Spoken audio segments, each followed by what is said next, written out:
ஒரு நிமிஷம் வதந்திகளை வச்சு நம்பாதீங்க. ஒரு நிமிஷம் ஐயா, ஒரு நிமிஷம் பேசுறதுக்கு வந்திருக்கோம். நாங்கள் நமது நலம் நமது விவசாய சங்கத்திலேருந்து வந்திருக்கோம் ஆச்சுங்களா. இப்போ நீங்கள் 3 நாள் அந்த பகுதியினுடைய பத்திரப்பதிவை நீங்கள் நிறுத்தி வச்சுருந்துருக்கீங்க. இல்ல, பதிவு நடந்துகிட்டு தான் இருக்கு. யாரோ தவறான தகவல் கொடுத்துருக்காங்க. ஒரு நிமிஷம் ஒன்று ரெண்டு வந்திருந்தாலும் பதிவாகி வாங்கியிருக்கோம் சார். நாங்கள் ஒரு 4 நாளைக்கு மூலம் கூட கேட்குறோம். நான் சொல்லியிருக்க மாட்டேன், நான் சொல்லலை, பதிவு மாட்டேன்னு சொல்ல யாருமே சொல்லலை. யாரோ தவறான நியூஸ் உங்களுக்கு கொடுத்துருக்காங்க. அதை வச்சு நீங்கள் இவ்வளோ தூரத்துக்கு உங்களுடைய வேலைகளை விட்டுட்டு வந்திருக்கேன். நல்லபடியாக ரெகுலராக இன்னைக்குள்ள பார்த்துருக்கேன், பார்த்துக்கோங்க. முதல்வர் மக்களோட முதல்வர் அன்னைக்கு நீங்க நிறுத்தி வைக்க சொல்லியிருக்காங்க. நீங்க சொல்லியிருக்கீங்க, அப்பவே சொன்னீங்க. நீங்க அதுக்கப்புறம் தான் நாங்க பிரச்சனை பண்றோம் அப்படிங்கிறதுக்காக தான் நீங்க எழுத்து வடிவில் நீங்க இன்னிலிருந்து பண்ற அப்படின்னு சொல்லியிருக்கீங்க. அதுக்கு முன்னாடி நீங்க 3 நாள் நிறுத்தி வச்சிருக்கீங்க. உங்க பேர் ஏங்க? ஒரு நிமிஷம் இருங்க. இல்ல என்ன நினைச்சிருங்க இருங்க, ஒரு நிமிஷம். இல்ல அவர் ஏதோ பெரிய இது மாதிரி நினைச்சிருக்காரு, ஜாக்கிரதா. சரி, இல்ல நீங்க நீங்க பாட்டுக்கு போறாங்கறீங்க. இல்ல இருக்கு செல்வம், செல்வம் ஒரு நிமிஷம். இல்ல நீங்க சொன்னீங்கல்ல இன்னும்ல அவர் தலையாட்டிட்டு போறாரு, என்ன நினைச்சிருக்கீங்க? போலீஸ் உங்களுக்கு பாதுகாப்பு இங்க நின்று நினைக்கிறீங்களா? இல்ல இந்த போலீஸ் மாரி எதுவும் நடக்காதுன்னு நினைச்சிருக்கீங்களா? நீங்க பாட்டுக்கு போறேன்னு தலையாட்டிட்டு போறீங்க. அப்ப எங்களெல்லாம் பார்த்தா உங்களுக்கு எப்படி தெரியுது? எப்படி தெரியுது? மாத்தி மாத்தி பேசிட்டு இருக்கீங்க. இல்ல இருங்க ஒரு நிமிஷம். பேசிட்டு இருக்கும்போது போறேங்கறீங்க உள்ள, எங்க போவீங்க உள்ள? இருங்க இருங்க, பேசாதீங்க. யாரும் பேசக்கூடாது. தலைவர் மட்டும் பேசாதே, யாரும் பேசக்கூடாது. இல்ல நாங்க பேசிட்டு இருக்கும்போது நீங்க தலையாடி இப்படி சொல்லிட்டு போனோம்னா அதை அப்படியே கேட்டு இருக்கிறதுக்கு எங்களால பார்த்தா உங்களுக்கு அப்படி தெரியுதாக்கு? கேட்கறதுக்கு ஒழுக்கமா பதில் சொல்லுங்க.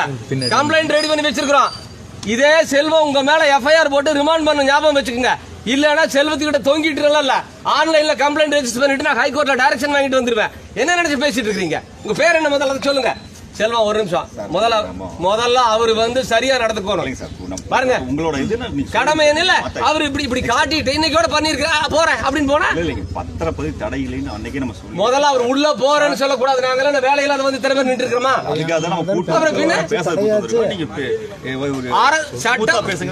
அல்லங்க அவரு ஸ்மூத்தா பேசியிருந்தா நாங்களும் ஸ்மூத்தா தான் பேசுவோம். என்ன சொல்லிருக்கணும்? கொஞ்சம் நீங்க தள்ளி நில்லுங்க. நீங்க நடுவுல நிக்கிறத பார்த்தா ஏதோ நான் அவர் அடிச்சு போடுற மாதிரியும் நீங்க இப்படி குறுக்க நின்னு இல்ல ஒரு முகத்தை பார்த்து உங்க பேரு சொல்லுங்க. செல்வ பாலமுருகன். செல்வ பாலமுருகன் ஒன்னு தெரிஞ்சுக்கங்க. நீங்க இந்திய அரசியலமைப்பு சட்டப்படி அரசு பணியாளராக நியமிக்கப்பட்ட ஒரு அரசு பணியாள். உங்களுக்கான ஊதியத்தை அரசு எங்களுடைய வரிப்பணத்திலிருந்து வழங்குகிறது. சட்டப்படியான ஆட்சி நடக்குது. உங்களுடைய வேலை ஒவ்வொன்றும் சட்டப்படியா இருக்கும். உங்க வேலை மட்டும் இல்ல, இவங்க வேலை உட்பட சட்டப்படி பண்ணலன்னா என்ன ஆகுங்கிறது இவங்களுக்கு தெரியும். இப்பதான் ஒண்ணு நாங்க பயிற்சி கொடுத்துருக்கோம், புரியுதா? நீங்களும் அதை ஞாபகம் வச்சுக்கோங்க. நீங்க ஒன்னும் கடவுள் அல்ல, அல்லது நீங்க ஒன்னும் அரசர் அல்ல. நாங்க ஒன்னும் உங்ககிட்ட பிச்சை கேட்டு வந்த ஆளுங்க இல்ல, புரியுதா? நீங்க இந்த டாக்குமெண்ட் ரைட் கிட்ட பேசுற மாதிரி எல்லாம் பேசுறீங்கன்னா வேற விதமாய் போயிடும். அதை நீங்க ஞாபகம் வச்சுக்கோங்க. இப்போ போலீஸ் இருந்திருக்கிறது மாவட்ட நிர்வாகத்துக்காக. இன்னும் இவங்க கிட்ட கேள்வி கேட்டா இவங்க பதில் சொல்ல வேண்டி இருக்குது. நான் பரவாயில்லன்னு விட்டு வச்சிருக்கிறேன், புரியுதா? நீங்க இப்படி ஆட்டிட்டு உள்ள போய் உட்காந்துட்டு நீங்க மாமூல் வாழ்க்கையை தொடர்ந்துக்கலாம் நினைக்க வேண்டாம். எல்லாம் வச்சிருக்கிறோம். உங்களை டிராப் பண்றதுக்கு எங்கிட்ட 10 வழி இருக்குது, அது ஞாபகம் வச்சுக்கோங்க. நாங்க தான் ரெஜிஸ்டர் ஆபீஸ் வரணும். உங்களை டிராப் பண்றதுக்கு இந்த வாரத்தில் பண்ணி போடுவேன், வேற விவகாரத்தில். அது எங்களுக்கு தேவையில்லை. ஒழுக்கமா இதுக்கு பதில் சொல்லி சரியா பண்ணிட்டு போனீங்கன்னா பிரச்சனை முடியும். அதை ஞாபகம் வச்சுங்க. எதுக்காக நீங்க ரெஜிஸ்டர் பண்ண மாட்டேன்னு சொன்னீங்க?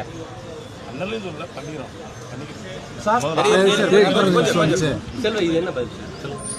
அவர் சொல்ற பதில் 3 லட்சம் நீங்களே இருந்தீங்க சார். உங்க ஒரு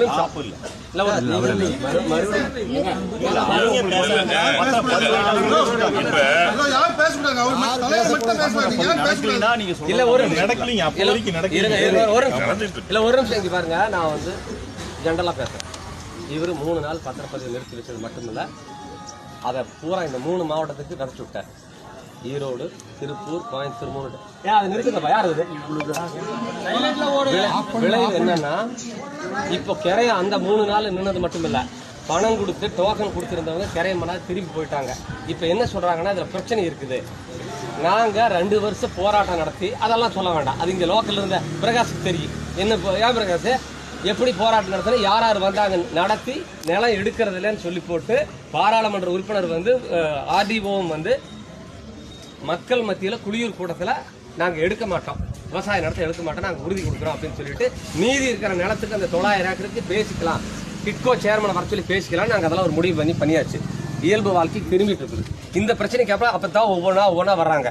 நீங்க அன்னூர்ல இருந்து கோயம்புத்தூர் போற வழியில 1/2 கிலோமீட்டர் தாண்டா ஏக்கரா 1 கோடி ரூபாய், மெயின் ரோட்ல வந்தா 3 கோடி ரூபாய் 4 கோடி ரூபாய் போகுது.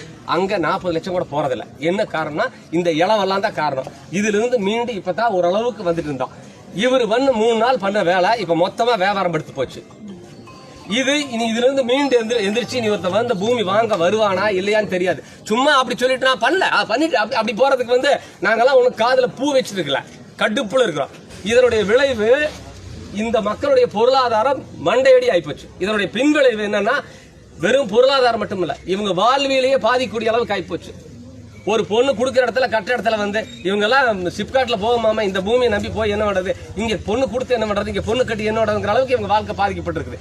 இவ்வளவு பெரிய ஒரு அயோக்கியத்தனத்தை பண்ணி போட்டு ஒண்ணுமே இல்லாத வந்தோன்னா இப்படி காட்டிட்டு அவர் போறாங்கிறாரு. நாங்க சாதாரண எடுத்துட்டு போக முடியுமா?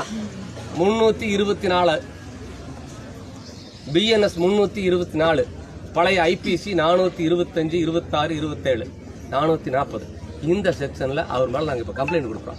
நீங்க எஃப்ஐஆர் போடணும். இந்த கூட்டம் அப்படியே அங்க ஸ்டேஷனுக்கு வரும். அவர் போகட்டும். நான் என்ன சொல்றேன், எதுக்கு பேசுறது கூப்பிட்டேன்னு சொன்னேன். இதெல்லாம் பண்றதுக்கு இதெல்லாம் தேவையில்லை. நாங்களாம் அங்க உட்காந்து பண்ணிடலாம். நீங்க பண்ணலன்னு சொன்னா ஆன்லைன்ல ரெஜிஸ்டர் பண்ணி போட்டு ஹைகோர்ட்ல ஒரு டைரக்ஷன் வாங்கிட்டு வந்துடலாம். ரொம்ப நேரம் ஆகாது. எங்ககிட்ட எவிடன்ஸ் இருக்குது. அவரெல்லாம் நான் சொல்லல அப்படின்னு சொல்றதுதான் ஆகாது. ஒரு வாய்ப்பு, செஞ்ச தப்ப திருத்திக்கிறதுக்கு ஒரு வாய்ப்பு. பாதிக்கப்பட்ட மக்கள் இருக்காங்க. அதுக்காகத்தான் பாலமுருகன் சரிதானே சொல்றாங்க, பாலமுருகனுக்கு ஒரு வாய்ப்பு கொடுத்திருக்கிறோம். இந்த பஜனை எல்லாம் பாடிட்டு இருந்தா அது மத்தவங்க கிட்ட நடக்குது, எங்கிட்ட அதெல்லாம் நடக்கவே நடக்கும்.